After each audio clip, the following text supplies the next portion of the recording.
നാട്ടുകളുഷന്റെ news എക്സൻ വാർത്തകളിലേക്ക് ഏവർക്കും സ്വാഗതം. പ്രാദേശിക വാർത്തകൾ ചുരുക്കത്തിൽ. കല്ലടിക്കോട് സ്കൂൾ വിദ്യാർത്ഥികളുടെ മുകളിലേക്ക് സിമന്റ് ലോറി മറിഞ്ഞ് 4 കുട്ടികൾക്ക് ദാരുണാന്ത്യം. കോഴിക്കോട് പാലക്കാട് ദേശീയപാതയിലെ കല്ലടിക്കോട് പനിയമ്പാടത്താണ് സംഭവം. മണ്ണാർക്കാട് ഭാഗത്തേക്ക് സിമന്റുമായി പോയ ലോറിയാണ് കരിമ്പയിൽ വെച്ച് മറിഞ്ഞത്. കരിമ്പ ഹയർ സെക്കൻഡറി സ്കൂളിലെ വിദ്യാർത്ഥികളായ 4 പെൺകുട്ടികളാണ് മരിച്ചത്. ഗുരുതരമായി പരിക്കേറ്റ ഒരു കുട്ടി ആശുപത്രിയിൽ ചികിത്സയിരിക്കെയാണ് മരിച്ചത്. വൈകിട്ട് 4 മണിയോടെയാണ് കുട്ടികൾ സ്കൂൾ വിട്ടു വരുന്ന സമയത്ത് അപകടമുണ്ടായത്. നാട്ടുകാരും ഫയർഫോഴ്സും പോലീസും ചേർന്നാണ് രക്ഷാപ്രവർത്തനം നടത്തിയത്. കരിമ്പ ഹയർ സെക്കൻഡറി സ്കൂളിലെ 8ാം ക്ലാസ് വിദ്യാർത്ഥിനികളായ ഇർഫാന, മിത, റിത, ആയിഷ എന്നിവരാണ് മരിച്ചത്. അപകടത്തിന് ശേഷം നാട്ടുകാർ ദേശീയപാത ഉപരോധിച്ചു. റോഡ് നിർമ്മാണത്തിലെ അപാകതയാണ് അപകടത്തിന് കാരണമെന്നാണ് നാട്ടുകാരുടെ ആക്ഷേപം. വിവിധ ജനപ്രതിനിധികളും സ്ഥലത്തെത്തി.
ഈ പരിപാടി നിങ്ങൾക്കായി സമർപ്പിച്ചത് Impex mattress, Mannarkkad road, Karinkallathani. പുതിയ രീതിയിലുള്ള കിടക്കകളുടെ വൻ ശേഖരവുമായി ഇംപെക്സ് മാട്രസ് കമ്പനി ഔട്ട്ലെറ്റ്, കരിങ്കല്ലത്താണിയിൽ.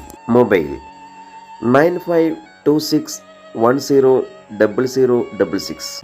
കൂടുതൽ വാർത്തകൾക്കായി ഈ ചാനൽ സബ്സ്ക്രൈബ് ചെയ്യൂ.